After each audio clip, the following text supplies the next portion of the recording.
Okay, so we talked about evaluating, and this is your question, it was a perfect question. Why is it good? And memorize this. It's good because it's easy to use, right? We can calculate this pretty quickly, especially if we expect annual cash flows. And it uses cash flows, not income, right? Income has all the complexities of accounting in it. But it has three major weaknesses. It does not affect the differences in the timing of net cash flows, right? It's important to know when inflows and outflows happen, and it really does ignore that to some degree. Ignores all the cash flows after the point of when the investment is fully recovered. So let's look at an example. If we were to look at an example, let's go over here. Let's say there's a payback period. We're looking at two different investments. This is investment one, and this was investment two, or is minus 50,000 or 60,000. So you're going to getting a harder degree, maybe getting your master's or something. But then, let's see.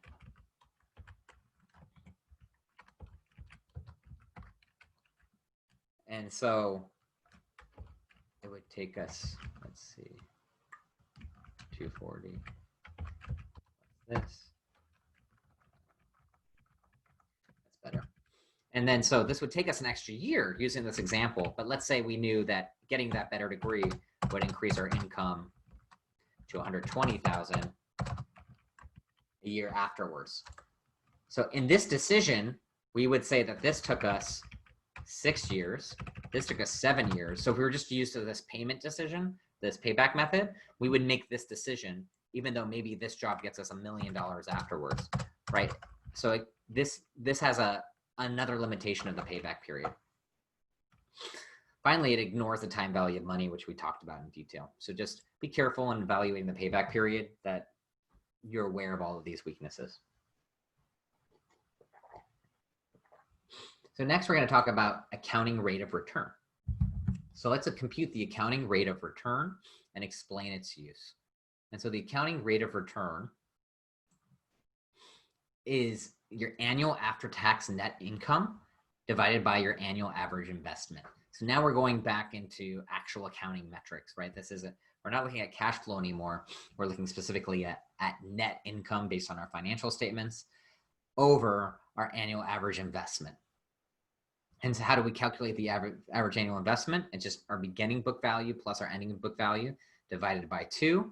Or this is a straight line case, or we could take the sum of the average book values divided by the number of years of the planned investment.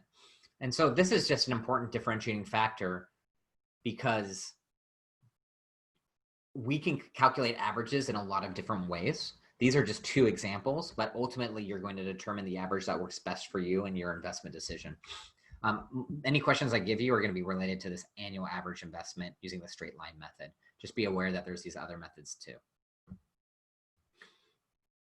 So the idea here is we're comparing similar investments with similar useful lives. We'll make a decision on whatever has a better accounting rate of return. So let's go over this example. So let's revisit the same example. $16,000 investment, and the new machine has an annual after-tax net income of $2,100. Right?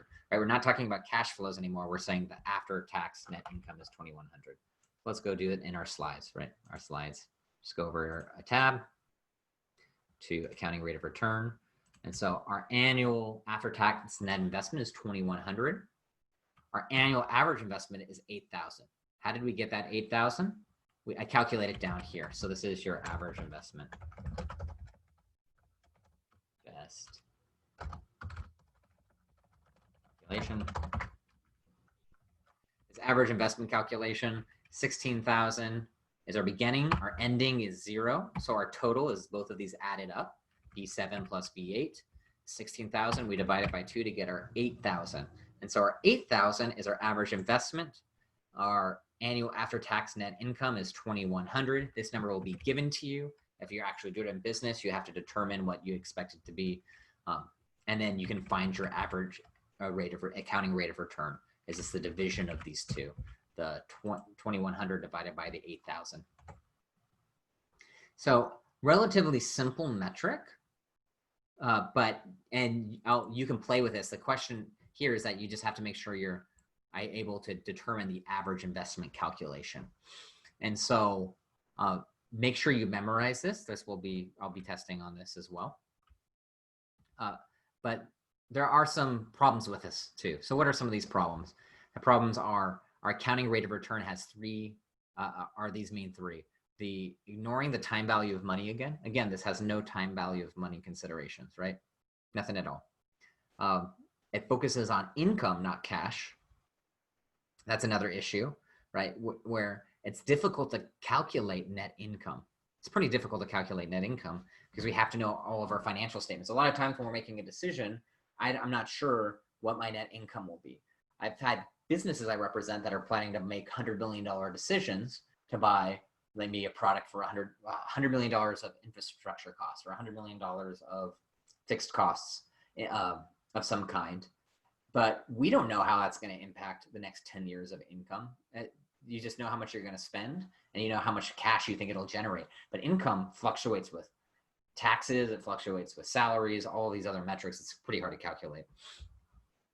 And finally, if income varies each year, this project may appear desirable in some years and not in others, right? We're taking one after-tax net income rate here, but not looking at all of the future cash flows. So if I make 10,000 income next year and 2,000 negative in loss the year after, kind of throws it off. So again, we just use this in one metric. We'll normally use these two metrics just to take a quick calculation and say, hey, does this look like I should investigate it further? But most businesses won't rely on these alone. They're going to use the idea of net present cash flows, which we're going to spend the rest of the lecture talking about net present cash flows, and then internal rate of return, which is focused on net present cash flows. And since that's where a lot of the heavy lifting is, I want to give everyone a chance for a 10-minute break. We'll get back here, let's say at 10:05, and then we can go dive into net present cash flow and internal rate of return, because those will be a little heavier lifting. So let me stop, make sure we have some time for questions, and then we will go into detail. Let me pause the recording.